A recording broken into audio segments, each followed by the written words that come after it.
Hey there, it's Dr. Susan Pierce Thompson, and I think this is the vlog that a lot of you have been waiting for. It is the update on the huge international effort to get food addiction into the ICD. So, the ICD is the International Classification of Diseases. It's the World Health Organization's big manual of mental and physical disorders and diseases that's used by doctors around the world. There's also the DSM in the United States, the Diagnostic and Statistical Manual of Mental Disorders, that doesn't really catalog physical diseases so much as mental disorders. These are the two books, the two reference manuals that we are trying to get food addiction into. Ultra-processed food addiction, sugar addiction, whatever you want to call it. We're trying to get them into these manuals as an official diagnosis because there's thousands of studies now verifying that these conditions are real and that certain foods hit the brain like drugs of abuse.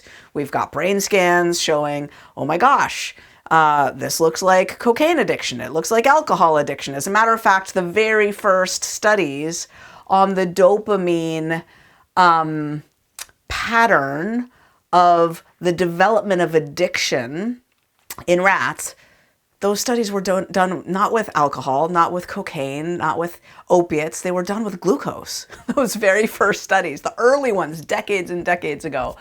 We've known forever that these foods are addictive, right? These refined carbohydrates. I like to say sugar and flour. We've known forever that they're addictive. And the medical and scientific communities have been slow to formalize it as a diagnosis. Why? Well, I mean, lots of reasons. One good reason is that there have not been very many studies on treatment. It's hard to publish studies on treatment when there's no official diagnosis for a disorder, so there aren't treatment centers, right? So, well, that's a chicken and an egg problem right there, if I ever heard one.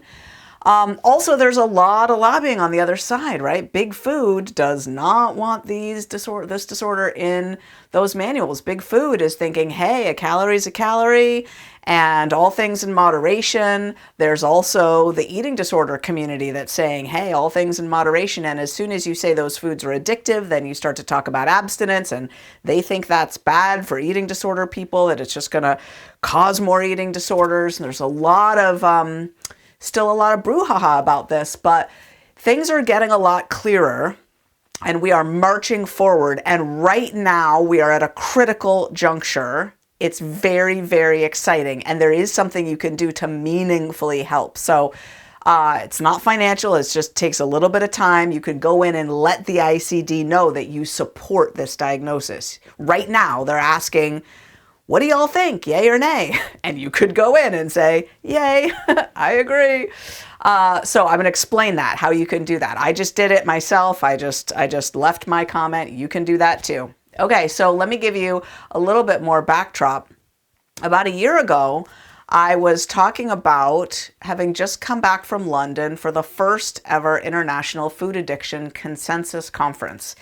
And the backstory to that was, in 2021, a group of researchers, I wasn't in that group, they consulted me right afterwards, but I didn't even know it was happening when they put this together. But in 2021, a group of researchers, they weren't actually researchers, they were mostly just I guess some therapists and some concerned individuals who had food addiction themselves, and some folks, put together an application to get food addiction into the ICD. So again, this is the World Health Organization's manual. And they put it in sort of at the beginning of 2021. By the end of 2021, they'd gotten a rejection. The Medical and Scientific Advisory Board of the World Health Organization reviewed it.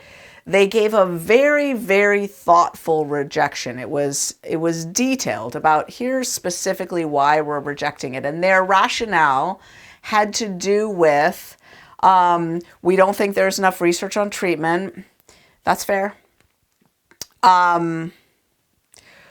We think that this cluster of symptoms that you're describing is adequately accounted for by the diagnoses that already exist on eating disorders and weight concerns, obesity type concerns. That's not fair. The reality is that the way people use food looks like an addiction, not like an eating disorder, and not like a weight management issue. The weight might be a side effect of the way people are using food, but the pattern of use itself is addiction. It walks like a duck, it talks like a duck, it's very much a duck.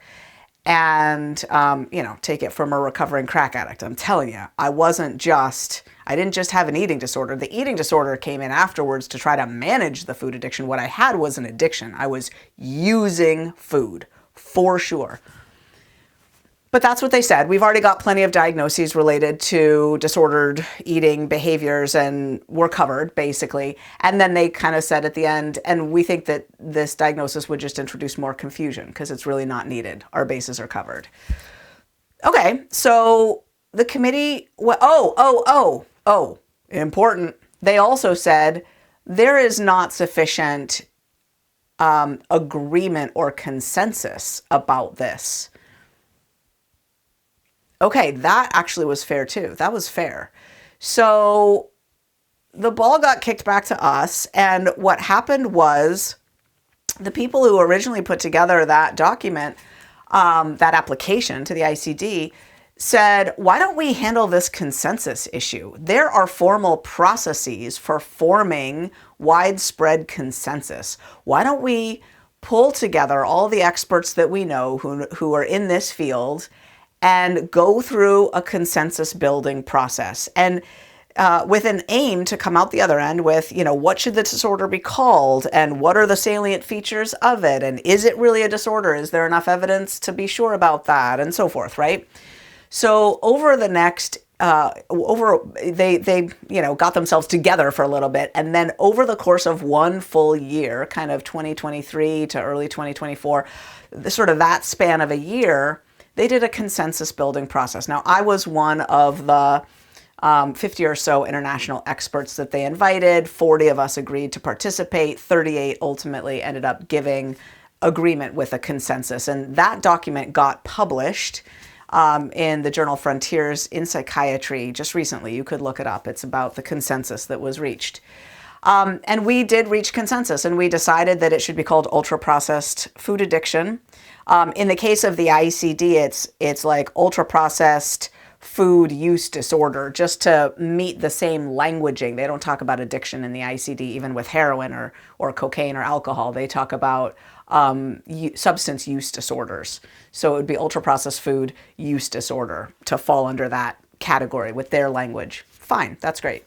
So then we talked about some of the salient features of it, that abstinence would be helpful for a lot of people who have this condition, and so forth. I shot a vlog about this a year ago. The culmination of that consensus building process was very, very satisfying, and we held a big conference together in London last year to celebrate that consensus, to announce it to the world, and that was the first ever food addiction consensus conference. Now, they have continued that conference. They've changed the name a little bit because the consensus has already been reached. So now it's the same initials, though. They're so smart. It was IFACC, International Food Addiction Consensus Conference. Now it's the International Food Addiction and Comorbidities Conference. So they're looping in studies on how food addiction relates to diabetes, heart disease, cancer, etc., other conditions, and spoiler alert, it's correlated with all of those. When you eat lots of crappy foods, you end up being way more likely to have heart disease, cancer, diabetes, all the things. I'm sure that's not shocking to you. Okay, so I just got back from London for the second International IFAC. And the exciting news is that the reapplication to the ICD has been made. And right now, their Scientific and Medical Advisory Board is reviewing the application to include food addiction as, ultra-processed food use disorder, to include that into the ICD in the substance use disorder category, which is right where it belongs, right next to the other addictions. And there is a website where they're asking for feedback. They are literally asking, what do y'all think?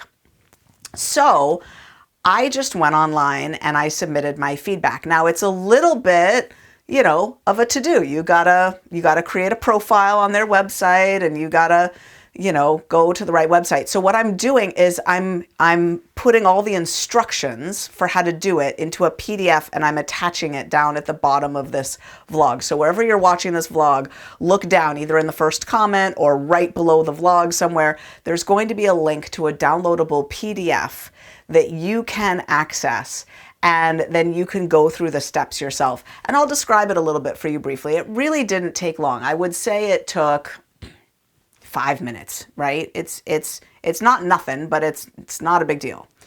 The first step is you have to go to the ICD website.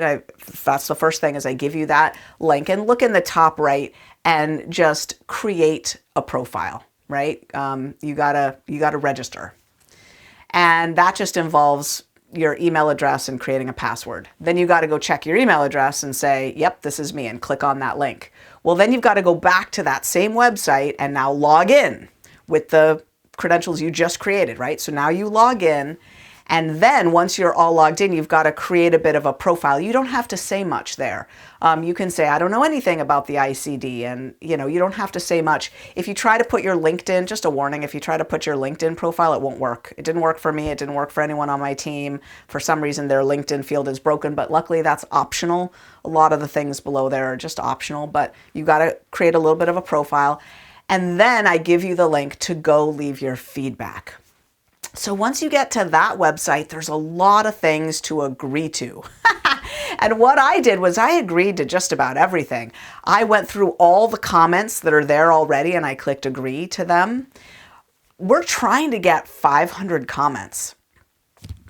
I haven't told you about it yet, and I'm just saying, there aren't that many comments yet. I think there's like 20 or 30. What do you think, Brightline Eating team? Can we blow them out of the water? Can we just show them what kind of muscle we have?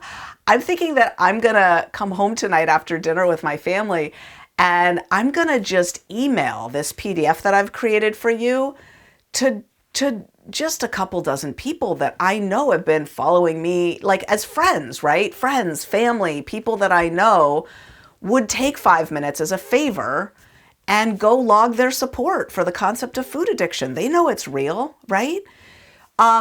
So you don't have to be a professional to write a comment. You can just be someone who believes it, someone who has lived experience, or someone who knows people who've been affected by food addiction. All of those types of comments would be fine. So I agreed to all the comments, and then at the bottom, there's a little place where it says leave a comment. That's at the very bottom of the comments in the corner.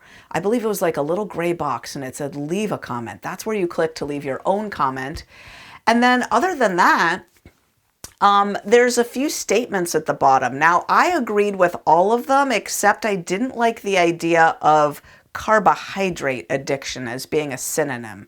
If they'd have said refined carbohydrates, yes, but I do not want people thinking that apples and bananas are, and carrots and oatmeal are, wrapped up in the bucket of highly addictive foods, right? I don't like the idea of carbohydrate addiction. I'm not on board with that personally. Now, if you find that those foods I just mentioned send you into the stratosphere of binging or overeating or addictive eating, and that's your lived experience, then absolutely click agree, right? If for you it really feels like it is carbohydrate addiction, then agree to that. If not, you could click disagree to that one. And then the rest I clicked agree to. I liked all those synonyms. I liked everything else. Yeah.